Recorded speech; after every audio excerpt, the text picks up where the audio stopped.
The difference is, Oof, I yes, by like that. default, people sit in co-working space. But if we have another Black Rhino event like COVID, you have to ask yourself the question, why would someone come back to a hub like this? Why? For the internet? Hell no. For the lovely cook sisters, definitely not. For the coffee, no, no. They can get all of that at home and around the corner. But if we can connect them to people that they can collaborate with to help them, like-minded people in growth and innovation, and help them drive their bottom line of their business, that's the type, it's community. When you build that type of Mm. community, the gift that keeps giving, even if you have Black Rhino events like COVID, people gravitate towards there because they know they need other people to get out of the hole. Welcome, builders, to How Would You Build It? The podcast that dives deep into the dynamic world of startups and product creation right here in South Africa and Africa. This show is more than just interviews.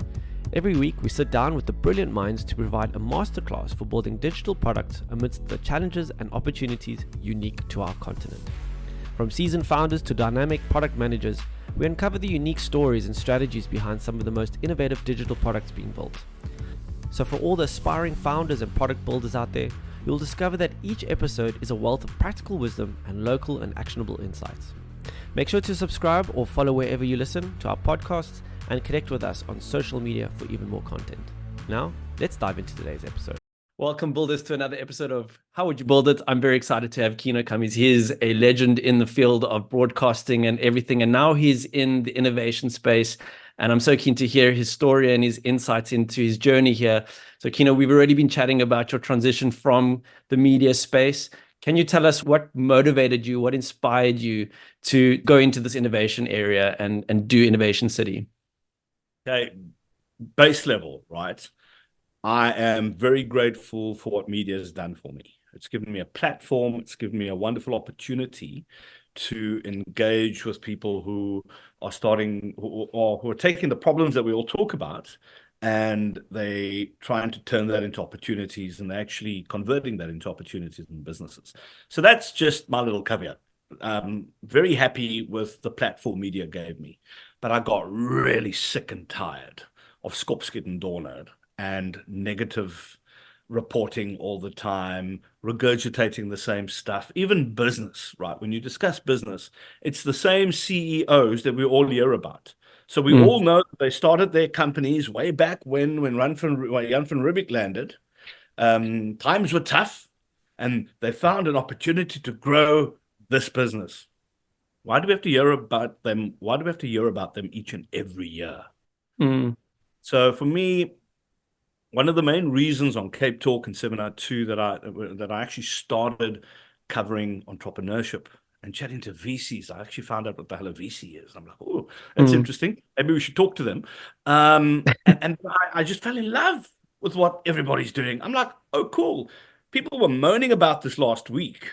Jörg's actually sorting out the problem. And I almost got addicted to not entrepreneurship per se, but the idea that you could take a massive challenge that some people would deem not do anything with it, right? Just leave it. And people are actually chipping at the bit and they're trying to make a Mm. difference. And that's kind of where my thought process started flipping over. I'd been on radio for by 2021, 2020, for about 28, 29 years already. And I'd had Sure. COVID. I was in hospital for a bit. And I tell you, I thought I was going to die. Seriously, this is not like let's make up a nice story for Bobby. It's not one of those. I seriously thought I was going to die. And it really got me thinking. Because at the time, I was a fractional chief strategy officer for a company. It's now called Metalogics. And I started getting a taste of this entrepreneurship stuff and building and whatever. And then, like in Afrikaans, they say, yeah, and I just wanted to scratch. And at the end, I just said to my wife, you know what, this is it. I can't sit and listen to politicians every day. Bless them, some of them at least. And I took the leap.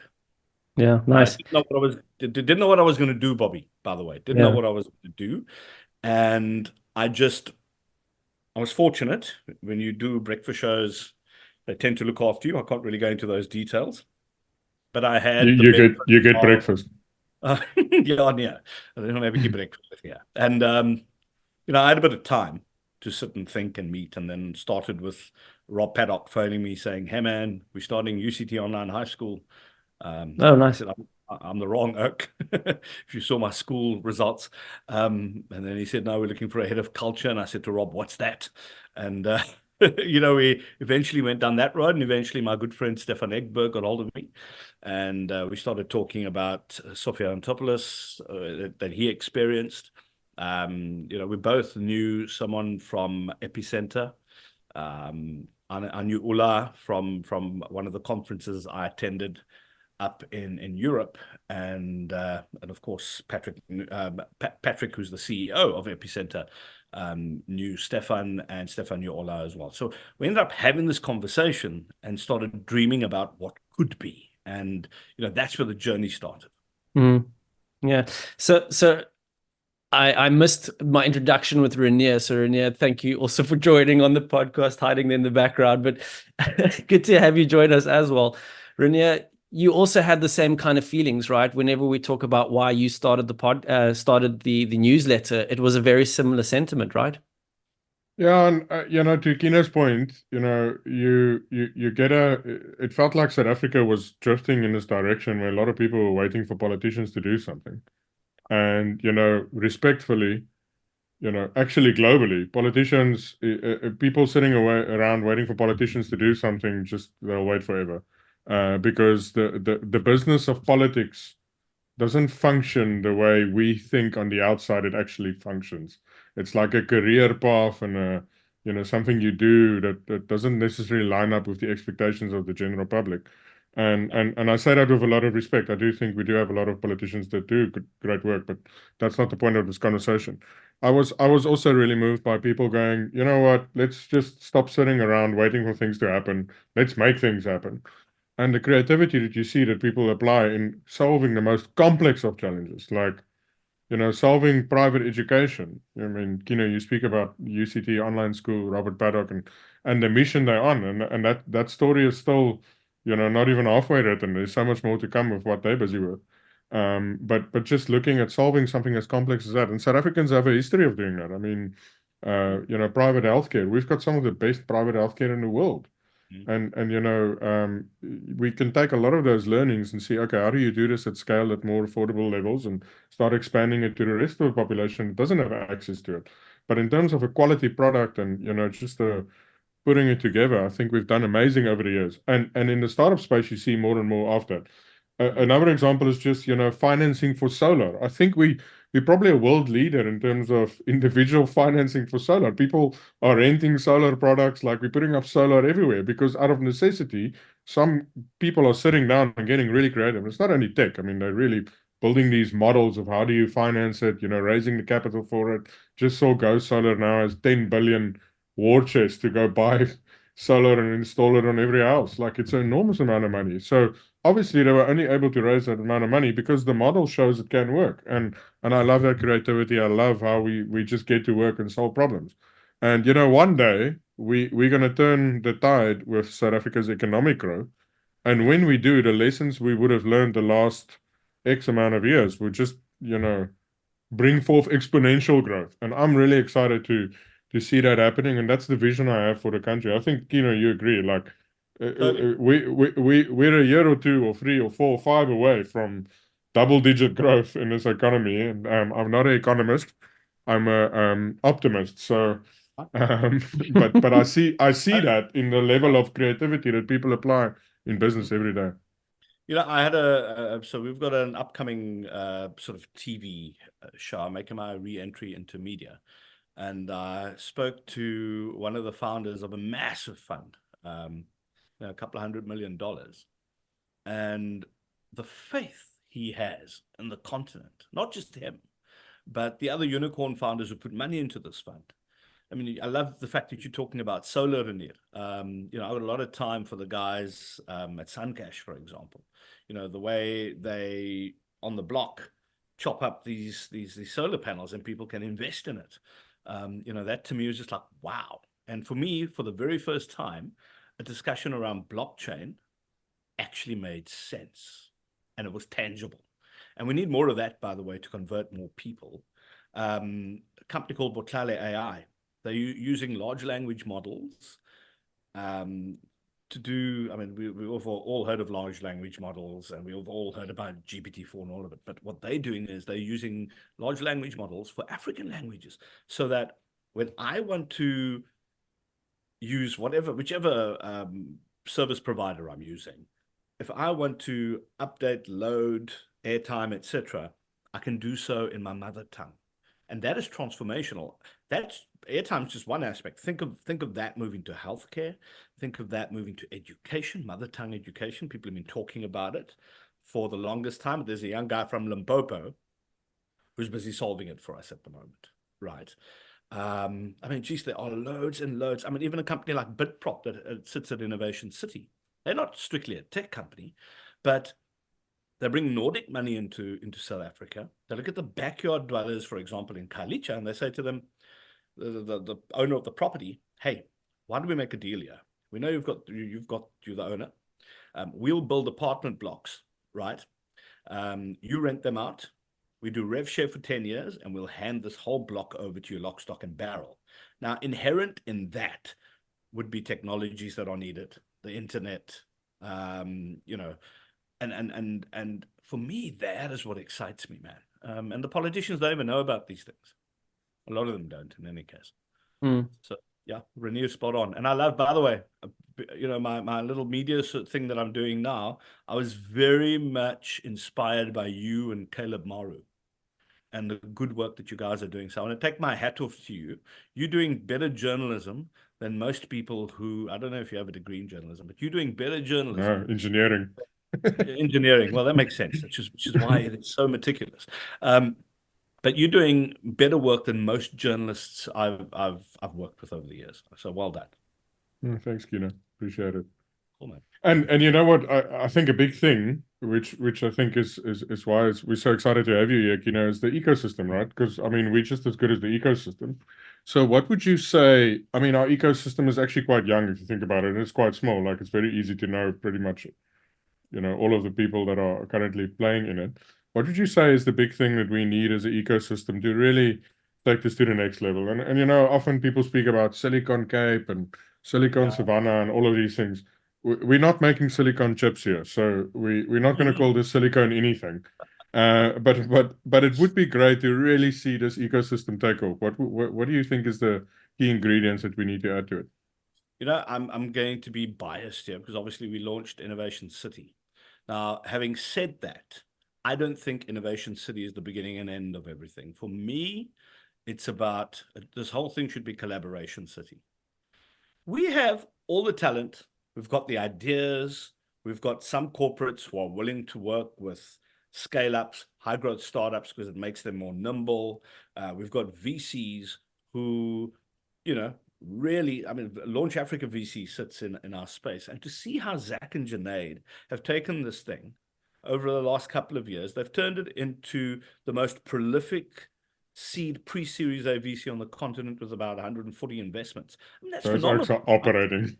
They are operators. I mean, in fact, we don't talk about Zach's Stanford MBA. I keep saying despite his Stanford MBA, he's actually doing quite well. So I always tease him about that, right? So if you look at all these people doing amazing stuff, you look at the waterfront, you look at what they're doing with the ocean economy, you look at what Uvu's doing, you look at Workshop 17, you look at, I mean, a guy I really have a lot of time for, Marriott Neighborhood, right? Everybody is doing something that adds value to the ecosystem. We need to get over ourselves in the sense of wanting to sit in your little corner and hold what you're doing because I'm now competing against everybody. There's enough problems here on this continent, in this country, to share this pie equally. And as a matter of fact, if we all play to each other's strengths and we work together more effectively, right, I think we could achieve a hell of a lot. And we've shown it. Yeah. By bringing in corporate scale-ups, high-growth startups, some startups obviously as well, and funders into the building, and then listening and understanding what people want and need. And I love chaos, right? So I sit and I listen to the wants and the needs and the value that they offer. And then eventually, while I put my head down at night and I go, shucks, okay, that's a great thing to connect. Tomorrow morning when I get in there, I need to connect this person with that person. And it's once you collaborate in this manner that we start accelerating innovation. And that's what we need really and the other thing we mustn't forget is township economy, right? I don't think anybody is doing enough around that. 60% youth unemployment rate in this country. It's a freaking diabolical mess. Reading with understanding. I mean, it should be our Swiss knife to the future, right? That's diabolical. 80% of kids comprehension can't do it. Comprehension. We also need to take all these lovely rands and dollars that we've got available, and we need to find ways of making sure that we also create access. So hyperlocalization is something I feel strongly about. And there's nothing to say that you can't do an innovation hub or an ecosystem which deals with scale-up startups and also can't include township economy. I think it's essential to So yeah, collaboration. I talk too much, but that's what I was trying to say. Speaking my language. But, Kieno, something I'm so curious about. I remember when Innovation City opened its doors, obviously it was transitioning from that travel start, also post-COVID, that whole question mark time in our lives. And I remember coming to one of your first events and there was just desks everywhere. There was a lot of open space. You had construction people walking around. I want to know what, that leap of faith that you took over that time to what you see today. Like what kind of lesson can you really take away from that Kieno that was sitting there at this massive open building to what you have today? Well, listen, we had a launch and we had all these people arrived at the launch and we said, this is what we're going to do. And then I think we were foolish enough to believe that we could do it, right? None of us had done this before. And that's the beautiful thing about not having done things before. We had people saying to us, you would never get the front of house right. We should do it for you. I'm like, how difficult is it to get some really friendly people who aren't a-holes at reception? And let's just put a couple of base rules in place so that we maintain the culture in the business, right? So what's the secret sauce? I don't know. We didn't know it at the time, but there's this thing called effectual thinking. And, we always talk about 5-year strategies, right? So I did my postgrad is in small enterprise consulting. And I mean, the one valuable thing I got out of that was Saraswati and something called effectual thinking. And I'm not going to bore you with all the details, but there are a couple of key factors. Number one, what's your purpose? What are you doing? Why do you exist, right? Number two, what skills do you have right now so that the tires can hit the tar? So you've got to get stuff done or else you're just talking about it. Number three, what's your acceptable loss? Because you need a mental runway. If you don't have a mental runway, you're going to keep worrying about stuff. But if there's an acceptable loss, you go, if I lose my apartment tomorrow for liquidity, what the heck? I've tried. I've got 2 more or whatever, if you're lucky like that. And then the most important cog is, this speaks to collaboration. The most important part is who's in your network. And the idea is to not hide things, go to people you trust, speak to them. And I promise you, through speaking to them, first of all, by giving yourself peace of mind, going to your network, speaking to them, your vision is enabled. And it's this beautiful virtual circle. So that's what we did. Long story short, because Stefan and myself both had really good networks, we managed to get Ian Williamson into the building, the CEO of Old Mutual, Group C. His 30-minute meeting was 1 hour and 20 minutes. We, of course, didn't arrive with a business plan or anything like that. We just had this building and a beautiful vision, which was everything I said earlier. And he looked at this and he said, you know what? We kill innovation internally. We've got Next 176 launching, and this might be a very good opportunity for you. You need to meet Vuyo Mpako. And I'm like, Vuyo Mpako, I know him. I knew him from Standard Bank. We had that conversation. Long story short, they moved in, right? Then Stefan and myself both knew people at MTN and Ayoba. We approached them. Same thing. Of course, these are big companies. You can't just go to them with flimsy, whimsical ideas, but we were already armed with a big multi-listed company that's now really interested. We eventually got Ayoba across the board, and then I phoned Zach and the guys from Launch Africa. Now we had Ayoba funded by one of the biggest telcos on the continent in our building, their CEO. We had Next 176, essentially Old Mutual's really cool skunk works, right, in our building. And then we had this VC, most prolific. And then we just started executing. I tell you, we were looking at these events we were running, going, hey, nobody's rocking up. But if you keep chipping at the bit, you keep working, you eat an elephant one piece at a time. It eventually, I don't know when it started, Rainier and Bobby, to be honest with you. I don't know when the tipping point was, but spending almost actually zilch on marketing and only using LinkedIn and one or two other socials. We managed to build a brand. And I look at it now, and it's sort of taken on a life of its own. It's not something that's going to overshadow everything. Once again, I think our brand sits very neatly alongside other brands doing amazing stuff in the ecosystem. And yeah, that was it really. It's about doing and believing that this can work.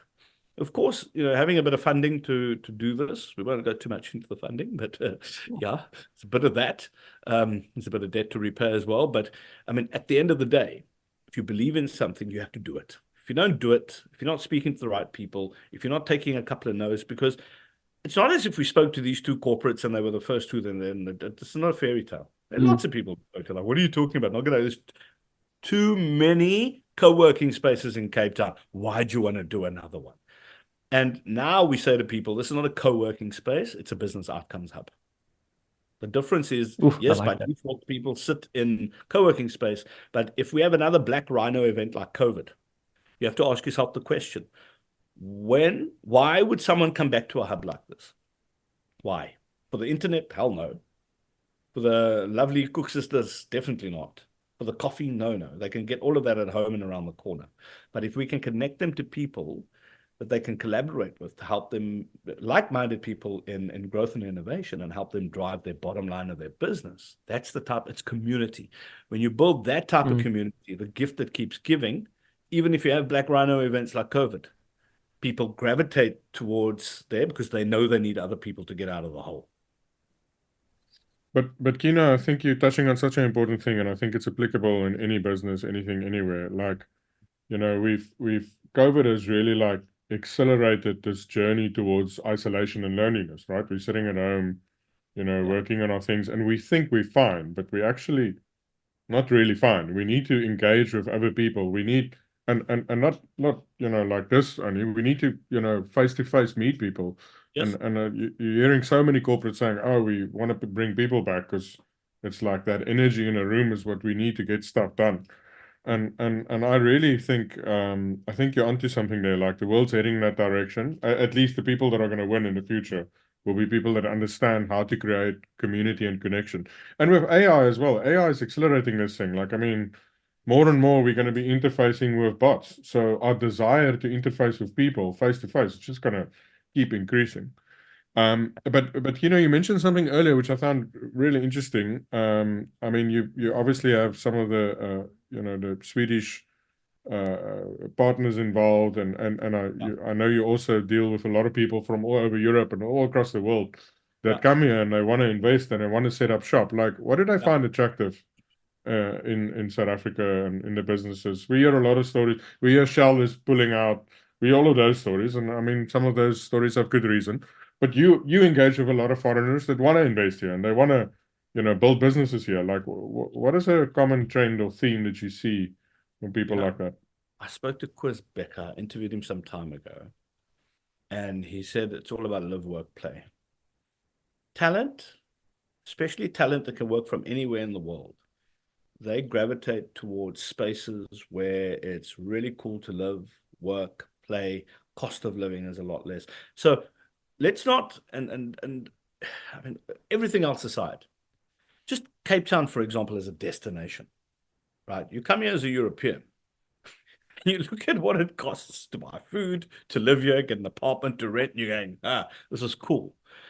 Then and especially in the Western Cape, you've got a government that kind of gets it, right?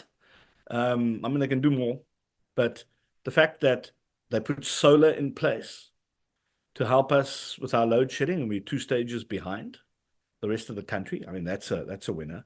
They look at security.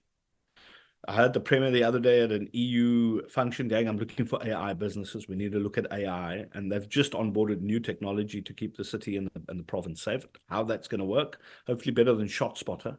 But,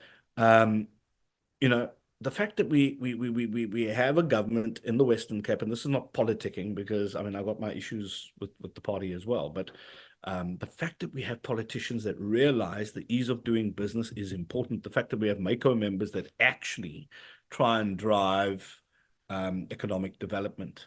Mm. You know, And that and helps. I think what a lot of people miss is the fact that as soon as businesses establish and investment Yeah, come, a lot of the other problems actually solve themselves, right? Like exactly that's right. that's almost like a leading thing. Like as soon as there's, economic activity, then, there will be jobs, and when there's Normal. jobs, people can, pay for services, and then all of the stuff start moving. So I think that I, is something they've been getting right.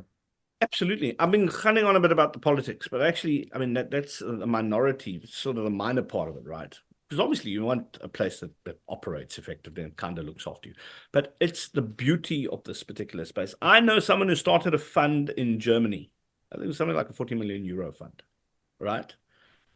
Came to our hub, chilled there for a bit, then decided, listen, I'm not really investing in African businesses, but I love this ecosystem. So I'm going to come here 3 to 4 months a year, and bought a house in Buckoven. Not many of us can do that. I can't. But anyway, so buys a house in Buckoven. Just a few And euros.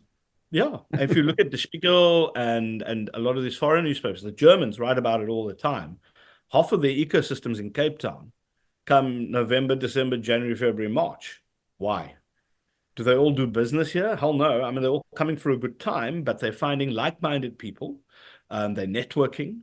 Um, and Chris Becker said, and I agree with him. If you've got the right environment that attracts people, despite visa issues, despite any of these other stuff, they're still coming here. Can you imagine what we'll do and what we'll be able to do if we actually get the visa regime right? We actually get the ease of doing business right. And just speaking to people, I'm fortunate enough, I sit on the board of Business Island, and looking at the business interests, in South Africa, despite all these things everybody moans about, there's a hell of a lot of interest in South Africa that a lot of people also see as a springboard to the rest of the continent. The other thing with South Africa is 80% of global corporates on the African continent are based in South Africa. So the dynamics of the country lends itself to, yes, live, work, play, but the work bit. There's lots of opportunity, lots of talent, lots of great skill, lots of potential. So yeah, I think that's the reason why, to be honest with you, and that's the reason people come here and tell whoever their revenue services are that they're actually coming on a very prolonged business meeting for 6 months in Cape Town. So yeah. Yeah. I want to touch on something that you mentioned earlier, which is you use the word energy. And I feel like, brand, if I think of Innovation City, for some reason, I think energy. When I go Yes. to your events, and I want to just touch on that with your startup awards, that's where we got talking about doing this. I mean, the energy in the room is it's spectacular, and it's so great. And I think, I want you to just kind of speak to that opportunity that founders and builders have when you have that energy around you and what you are creating at Innovation City. Like, just speak to that. I know that's what your kind of vision is, right? Yeah. It's about, you're right, energy. It's about the culture, right? So I remember when I won't mention the name of the company, we started talking about culture. The board said, "Oh, this is something you need to look at. You guys need to tick this off." And I'm like, "Man, I mean, we'll do that, fine." But what we decided was, we said no arsehole policy. So we literally have no arsehole policy, right? You've got to give more than you take. We need to, I mean, we've had people that we've had to ask to leave because they just crap to be around. They're rude to everybody. And that hasn't happened. It's probably That's an awkward conversation. 1%, right? But if you create an environment of like-minded people working in the innovation and growth space, and they meet other people from complementary industries and maybe even not complementary industries, they start having coffee around the coffee station. They come to our events and meet people. This whole idea of just this world opening around you. If you go to a traditional office, what do you see? HR, IT, all people who actually, with all due respect to those people, and do really great jobs. But you go to these places, I mean, none of these people are adding value to your life, man. Right? I mean, if your computer's down, IT is great. But I need to sit with other innovators. I need to sit with Neil. I've got to sit with Bobby, and I got to go, I've got this idea, but I think it's a really crappy one. What do you guys think? And Renee's going to And go, yeah, the go thing is, ideas spark ideas, right? Even bad ideas. exactly Like, right. Spot on. so that cross-pollination is Yeah. crucial. So, and if you and it's a simple thing like when you walk in the door, you see Brittany and you see everybody's seen Brittany, right? She's our star. She's probably one of the youngest people who works there. She knows everybody in the building, despite the fact that I do community. She knows a lot more than I do. Um, you know, and she has a great connection with people. So when you come in, even if you had a crappy day, you walk in, you know you're going to get a beautiful smile. You're probably going to be offered a cup of coffee. You're going to knock into Christian Bomran, maybe, who's MTN's group CEO of digital because their office is now in our building. You meet all these people that you could never meet because you have to phone their secretaries to get there. So this world of opportunities open in front of you, and the vibe is lekker. We don't tolerate people being rude, even amongst us as founders. We don't tolerate that. We will even call each other out where we need to. You can disagree. No one says you can't disagree. You can't disagree, but don't be disagreeable. Excuse my language, but like I said, just don't be a dick, right? Just get along with people. And if you don't want to speak, Just be lekker. be lekker. There we go. Oh, that's even better than it. Okay. This is for the edit. Be Just be lekker. yeah. So there's a couple of things. So I want to kind of look at a thread, right? So you're obviously in contact with a lot of new founders, a lot of companies, a lot of people.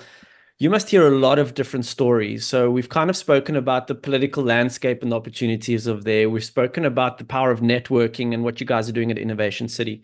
What would you say is another big element for all the founders and startups out there, the common thread that they should be looking out for and trying to sort of overcome in getting their startup into the next level? Okay, this is something which is maybe not very startup-y, but mental health's a big thing, right? With everything we do. We build friendships. I've had a founder of another company phone me and say, dude, I need to have lunch and I don't want to talk business. Right? I've had a double call middle R week and I'm not in a lack of space. I think everything we do is fed from within here. And I'm not trying to, if you create an environment where you get support, you can be vulnerable and people will understand it. I mean, I went to my team once and said, I almost cried. We did just be working. And I said to them, I'm burnt out. I need to take a break. If you know you can go into a safe space where you can get that is the number one thing. And then you layer everything else on top of that. The nice thing about having diverse people in a building like this is that people that you might have thought of previously as left of center, you start having a conversation about what you're doing, and then you hear about what they're doing. And you go, but hold on, actually, if we did that, this would work really well, and nobody else is doing this. Can we potentially look at working together? So, I mean, I hope I'm answering the question here, but it all goes back to community, listening, understanding, internalizing, and finding the opportunities. And not thinking that you have the answer to everything. It's okay to walk in and say, I don't know the answers to everything. That's exactly what a place like this is about. Just Yeah. because I'm Kieno So or what yeah. No, sorry. Yeah, what I like about your answer is that, like, when I speak to you, go to your events and other events, and you've got like two ed techs, and you just actually see how they're interacting with each other and the camaraderie that they've actually built up, because they understand that they both are trying to do the same thing, and that's okay.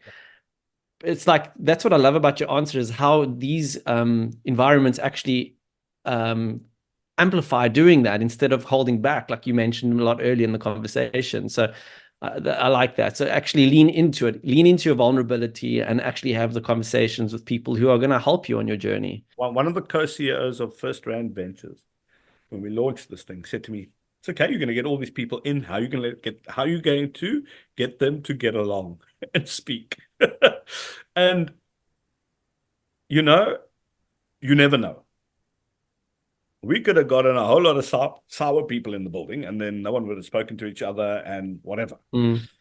We were fortunate enough that, and I think this is how it generally is in the innovation space. If you're in innovation and growth, you are hopeful, right? You're not going to be working in innovation. No, I If mean, you you know have, what I mean? otherwise you're crazy. Exactly. You're going to be mad in the head. You gotta like people. You're going to want to talk to many people. And if you get a lot of those mad people together in the same building, and they've got the audacity to believe they can actually achieve it. Imagine you get two people with the audacity, they believe they can achieve it with some resources added to it. That is where innovation, I think, stems out of diverse interactions of people. You know, echo chambers don't help.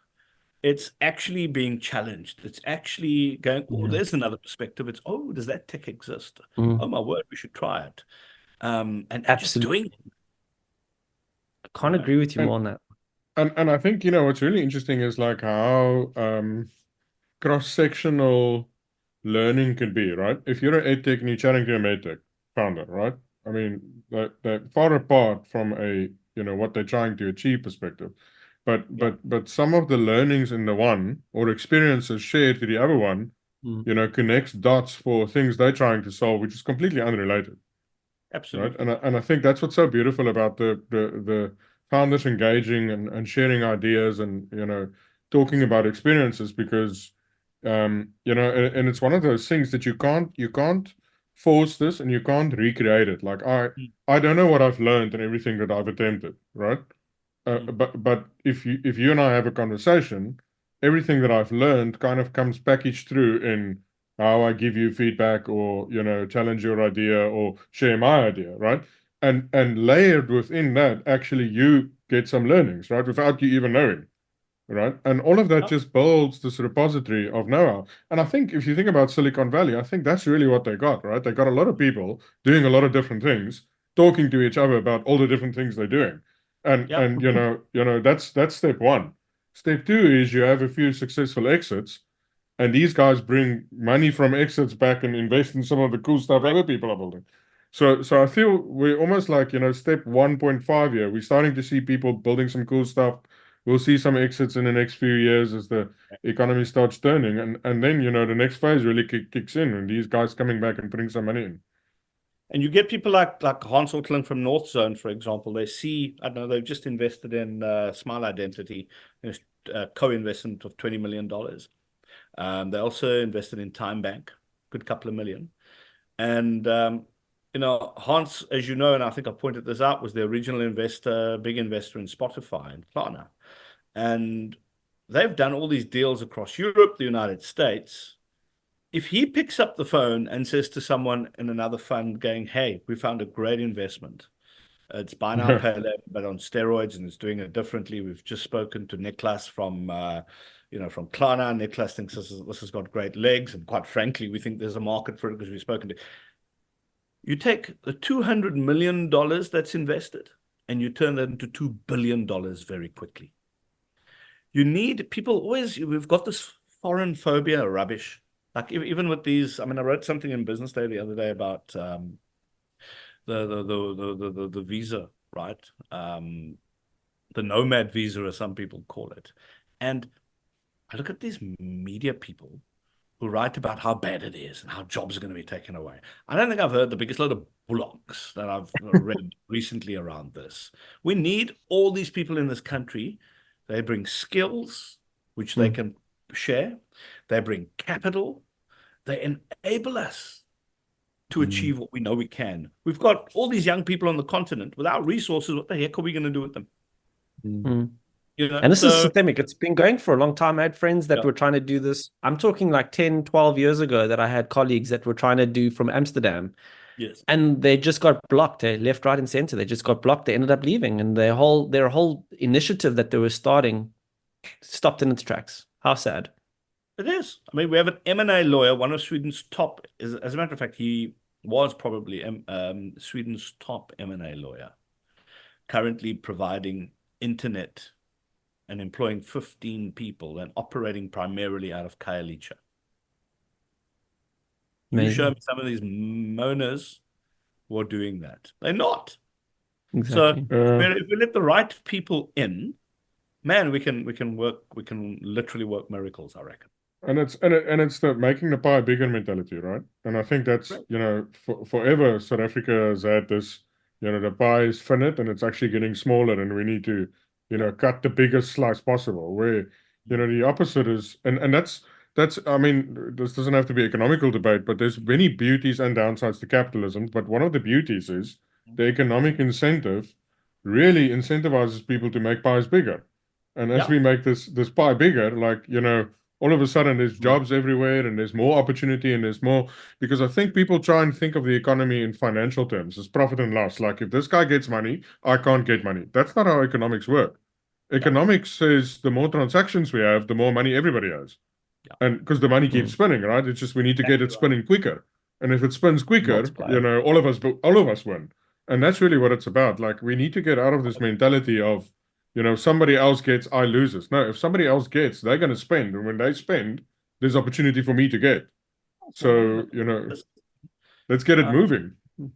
yeah, absolutely. I just I think about the township economy and I mean just something like braids and the value that that has. And I met with someone today who said to me, we look at what they're doing in CBDs, but we can't tabulate what's actually happening in the township economy. And that's what they want to do. They want to start putting numbers to Mm. it, which I think will be very, Mm-hmm. if you go to investors, you give them hard facts and numbers, it's easier for them to invest in these things as well. So, yeah, listen, I look at this and I say to myself, anybody wanting to get on a plane and fly overseas because they want to run away, and while I have a little bit of capital, I'm happy to pay for half your ticket.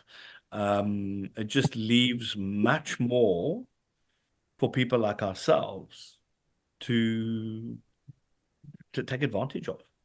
Because you go overseas, man, lots of other problems over there, lots of it.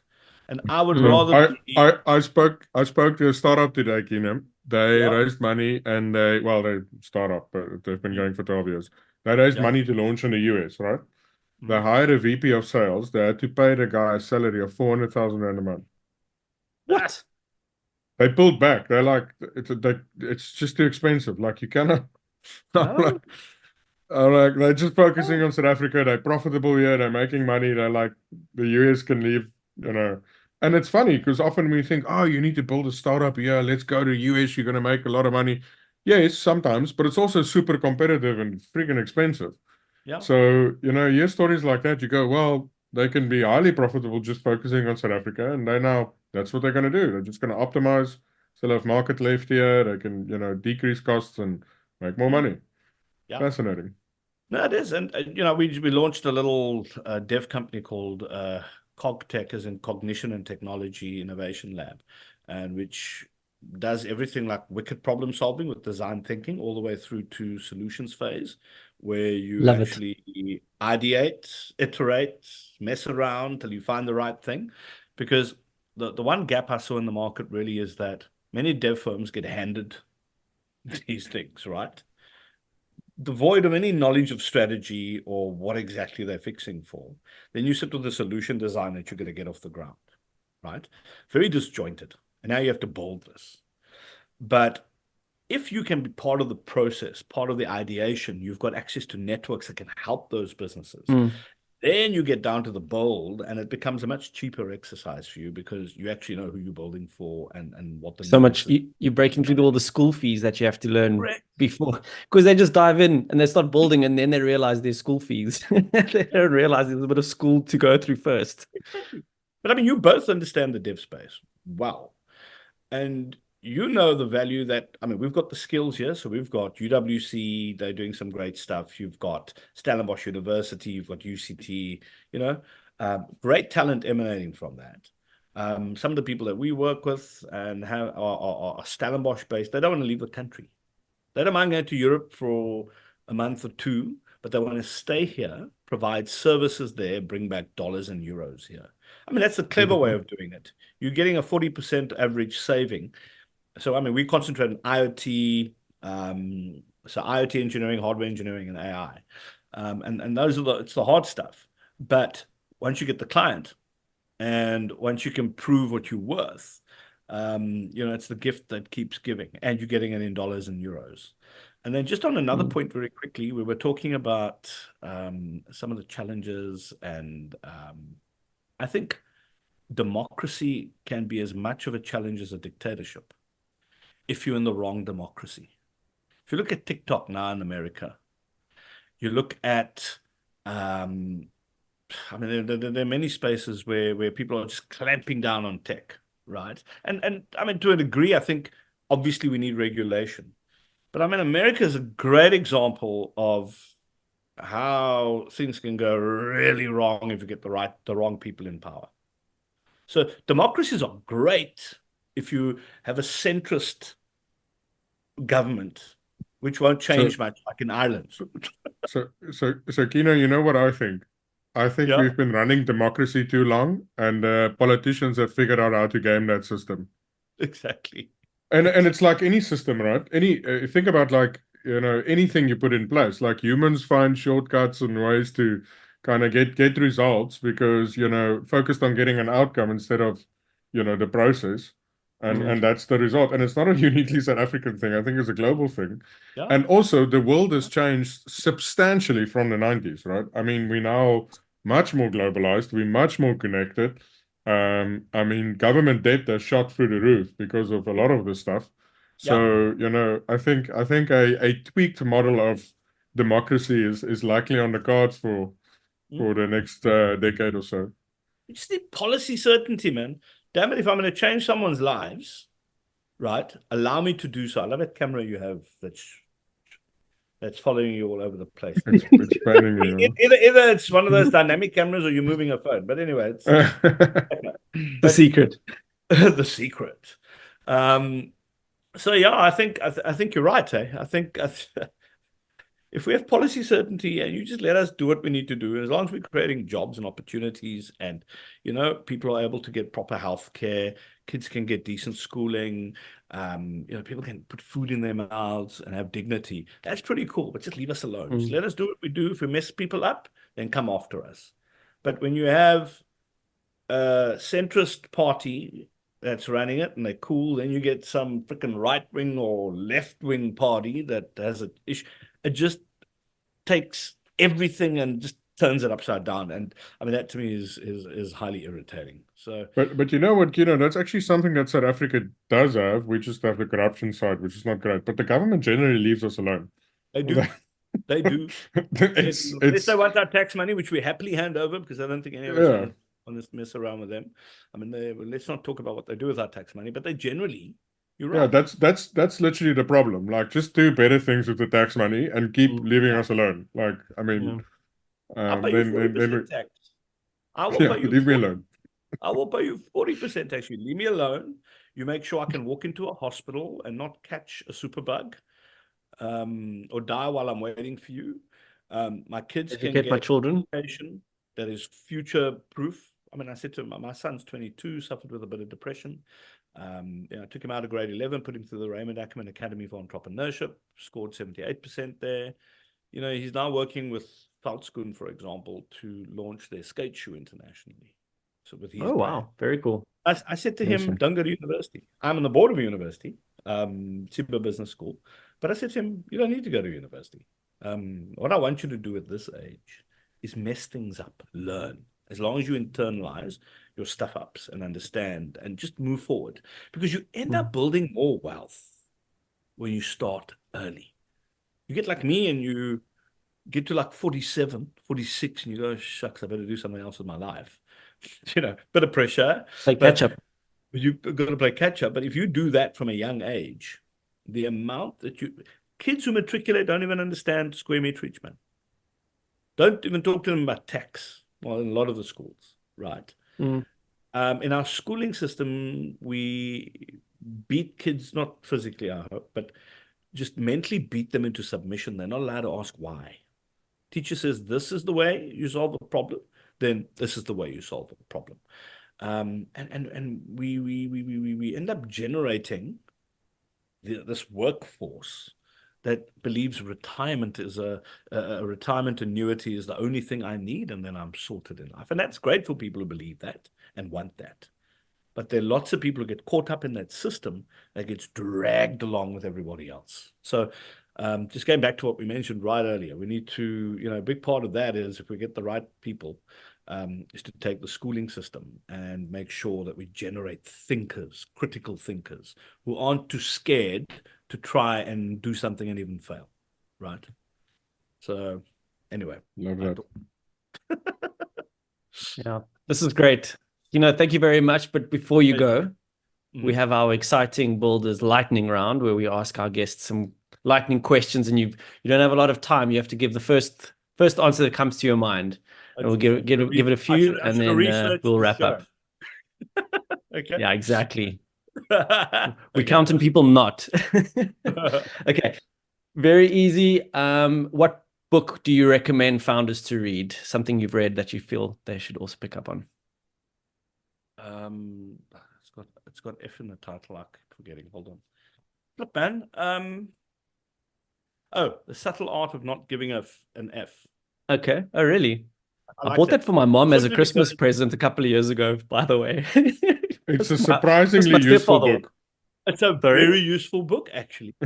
It's a very useful book because our problem in life it's also cool that it ends in Cape Town, by the way. Exactly right. And it's one of those books that makes it very clear, man. Our problem is that we give an F about everything. And sometimes you just shouldn't. Your life's not going to end if it's not. Yeah. Anyway, it's one of the books that sort of hops out. I mean, there's business stuff. Business stuff. I need to go pick it off my mom's bookshelf and read it for myself.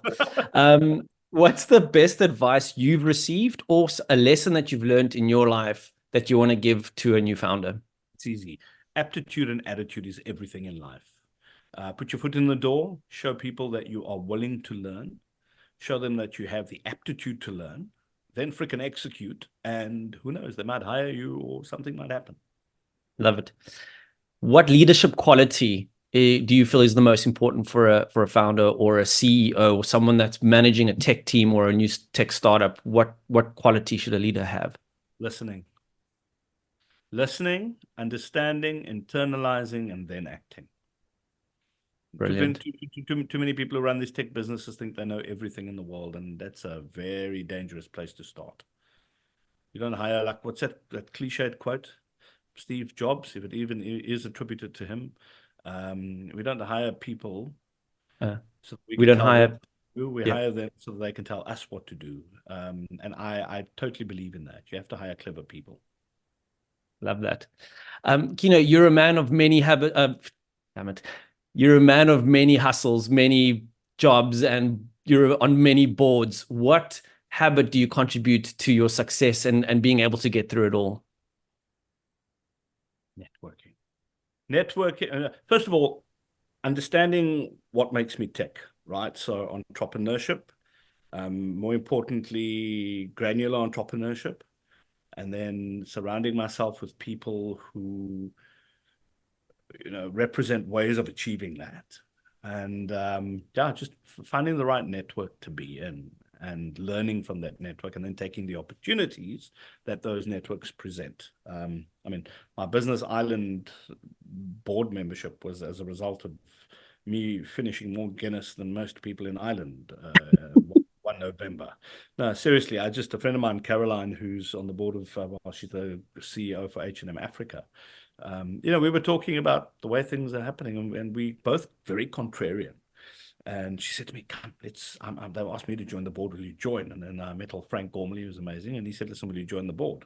I said, "Well, I'm the only one without an accent on the board then." Okay, that's wonderful. And then I did it. And you learn a lot. I don't know everything, but I learned. Amazing. And the last one, before we let everybody go, you've probably had one before, but if you had a billboard today, what would you put on it? What would it say? I have very few F's left to give. Seriously.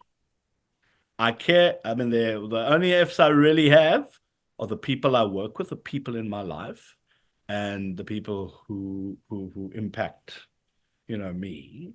I have very few F's left for people who love backstabbing, people who moan. Oh my gosh, the moaners. Oh, just leave. Those. And I suppose that a lot of them have reasons to moan, but just expand your brain, get off Facebook, right? Hang out with different friends. Hang out with Renier, for example. I mean, him, Mike Abel, Bobby, you will change anybody's mind, right? Because you work in this realm of possibility, which is amazing.